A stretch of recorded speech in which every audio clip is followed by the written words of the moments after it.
अपना दिमाग शांत करके, आंखें बंद करके, ईयरफोन लगाकर बस शांति से ये वीडियो देखो। मैं वादा कर रहा हूँ, अगर ये वीडियो तुमने पूरी देख ली तो इस वीडियो को देखने के बाद तुम्हारे माइंड के कई सारी चीजें बदल जाएंगी। मेहनत यानी कि हार्ड वर्क। लेकिन क्या है ये मेहनत, क्यों जरूरी है ये हमारी इतनी जिंदगी में, क्या महत्व है इस मेहनत का? जैसे पानी में उतरने से पहले तैरना सीखना पड़ता है, वैसे ही सफलता की राह में आगे बढ़ने से पहले मेहनत करना सीखना पड़ता है। तुम्हारे डेली का रूटीन है, उठते हो, मोबाइल देख, फ्रेश होते हो, नाश्ता करते हो, फिर मोबाइल देख, नहाते हो, फिर आते हो, फिर मोबाइल देखते हो, फिर सो जाते हो, फिर उठते हो, फिर खाते हो, फिर मोबाइल देखते हो और फिर सो जाते हो। ये तुम्हारे डेली का रूटीन है और इसे मेहनत नहीं, टाइम पास है। वहीं एक्सीडेंटली अगर तुम किसी दिन किसी काम में उलझ गए, या फिर तुम्हारे घर में कोई मेहमान आने वाले हो, या फिर कोई फंक्शन हो, या फिर कोई काम लगा हो और तुम्हें बहुत भागा दौड़ी करनी पड़ रही है, और फिर पूरे दिन भागा दौड़ी करने के बाद जब तुम अपने बिस्तर में जाते हो और जो तुम्हें वो मीठी सी नींद आती है, वो नींद पहली कंडीशन और इस कंडीशन में दोनों अलग अलग होती है। क्योंकि ये वाली नींद होती है मेहनत की नींद, और पहली वाली कंडीशन में जो नींद थी वो टाइम पास की नींद थी। ये जो सेकंड वाली कंडीशन में तुमने काम किया है, इसे ही मेहनत कहते हैं। और इस सेकंड कंडीशन में जो तुम्हें नींद मिली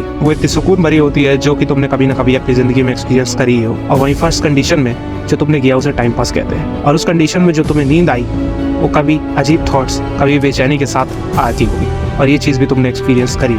तुम अगर 15-20 साल के हो, डेफिनेटली तुम बहुत बड़े बड़े सपने देखते हो, लेकिन क्या तुमने कभी सोचा है कि तुम अपने इन बड़े सपनों को पूरा करने के लिए क्या कर रहे हो? आप में से कई सारे लोग ये चाहते हैं कि आप बिजनेस करोगे, लेकिन कैसे करोगे? आप ये सोचते हो कि अभी तो ना मेरे पास डिग्री है, ना नौकरी है, ना पैसा है, कैसे करूँगा पैसा? जिस दिन डिग्री आएगी, नौकरी आएगी, पैसा जमा करूँगा तो बिजनेस करूँगा। क्या कभी आपको मालूम है किस चीज़ का बिजनेस करोगे, कैसे करोगे, कहाँ करोगे? बिजनेस के रूल्स मालूम है, एक दुकान भी कैसे चलाई जाती है ये मालूम है? कुछ भी नहीं मालूम। आप ये सोचते हो कि जब मेरे पास पैसा आएगा तब सब सीख लूँगा, लेकिन ऐसा नहीं होता है। अगर आप अभी से ही कुछ करोगे, अभी से ही अपने गोल पूरा करने के लिए कुछ स्टेप्स लोगे, तो आपके पास 3 ऑप्शन है, करो या फिर करो मत, या फिर कोशिश करो। और अगर आप 30 साल के ऊपर निकल गए तो मेरे दोस्त तब आपके पास सिर्फ 2 ही ऑप्शन रह जाए, या तो करो या तो करो ही मत, क्योंकि 30 साल के बाद कोशिश करने का कोई रास्ता ही नहीं होता है। अगर तुम्हारा ड्रीम कुछ एक्स्ट्रा ऑर्डिनरी करने का है तो आज से ही कुछ एक्स्ट्रा ऑर्डिनरी करना चालू कर दो, वरना ऑर्डिनरी काम तो इस देश की 140 करोड़ आबादी कर ही रही है।